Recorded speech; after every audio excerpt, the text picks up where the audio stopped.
In our last video, we took a look at what Dungeons & Dragons is at a general level. But in this video, we're going to take a bit of a deeper dive and take a look at not only what it is, but how it works.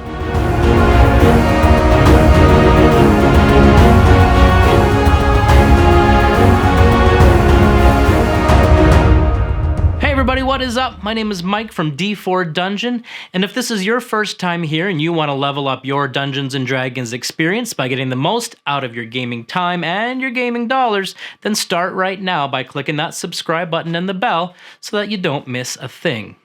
Dungeons & Dragons is a fantasy tabletop role-playing game. So let's break that down just a little bit. The fantasy part of the name refers to the setting. Dungeons & Dragons takes place in a world of wizards and warriors, monsters and magic.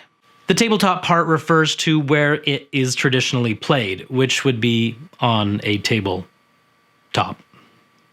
Now, the role-playing part of Dungeons & Dragons is where I think most people get their misunderstandings and misconceptions from. In a role-playing game, players take on the role of a character. Players decide and describe the actions that their characters are going to take. And that is where these little gems come in. Those are dice, and without a doubt, the most iconic part of playing Dungeons & Dragons. They will determine whether or not those actions your characters are trying will succeed or fail. Now with D&D, as most role-playing games, there are two different types of players. The first type of player assumes the role of only one character, and this is called a player character. Now on average, a game will have 3 to 5 player characters. The biggest job I have as a player character is deciding what my character will be like. Now, one of the first things I need to do when making my character is decide on the character's race. And in Dungeons & Dragons, there are a ton of different options to choose from, all fitting within the fantasy setting. However, some of the more common ones are dwarves, elves, humans, and halflings. Our next stop on character creation is deciding what our character will do for a job, what role will they fill in the game. Will your character be a warrior, a wizard, a rogue, a ranger, maybe even a druid or a cleric? And the last major thing that you need to do, and in my opinion the most important thing when making a character, is decide on the personality traits and moral compass or alignment of your character. Do not shortchange your character in this area. While the class and the race are the bones of your character, the personality traits and alignment of your character are the things that will define them in the long run and be the memorable parts of your character that you will remember for years to come. Now that you know all about your character, your major role as a player is to decide what this character is going to do in any given situation. Which leads us to our next player type, because who in the game is going to decide the situations that your player characters are going to have to face. Enter the Dungeon Master, the main storyteller of the game. The Dungeon Master, or DM for short, is the referee and rule adjudicator for the game. The DM organizes the storyline that your players will experience.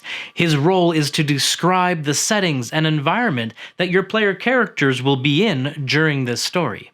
The DM also has the huge job of playing every other character that is not a player character. We call these characters non-player characters, which means that barkeep over there, yeah, that's the Dungeon Master. And the patrons of the bar at this side, yep, that's the Dungeon Master as well. Oh, and the little cat down here at the fireplace, yeah, that's the DM as well. With our handful of player characters and a Dungeon Master to lead us through a story and play every other character, we are now ready to play a game of Dungeons & Dragons. Our Dungeon Master will now take our newly formed party of player characters and lead them through an adventure. Usually an adventure is a singular story that has some sort of problem in it that the player characters are going to have to solve. Usually an adventure can be completed in a few gaming sessions, and each game session is usually a few hours in length. Sometimes adventures can be linked together to create larger, overarching storylines called campaigns. During the course of an adventure, your player character is going to use its skills and talents in order to do a number of things, including explore new areas, solve problems, and fight battles. It's through doing these things that your player character will gain experience points, which will help him or her to level up. And by leveling up, your character will gain more skills, talents, and special abilities, which will help them in the future in order to tackle more difficult situations. And I hope by now you're starting to see a little bit of why Dungeons & Dragons is such an amazing game. While a traditional board game has a definite beginning and an end, Dungeons & Dragons can go on forever. The characters that you make and play through adventures and campaigns can last for years. You're not just playing a static character like Professor Plum in the board game Clue. You're playing an individual character with a huge backstory and wishes and wants and desires for the future.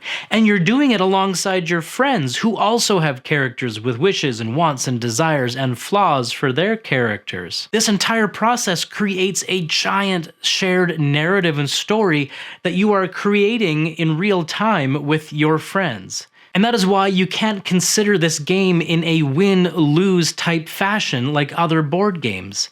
Because every time you sit down to play Dungeons & Dragons, you are making memories that will last a lifetime, which means you win every time. Now, there are a number of things that I did not cover in this video, namely the finer points of creating a character and the rules for playing the game, or even the things that you need in hand to start playing Dungeons & Dragons tomorrow.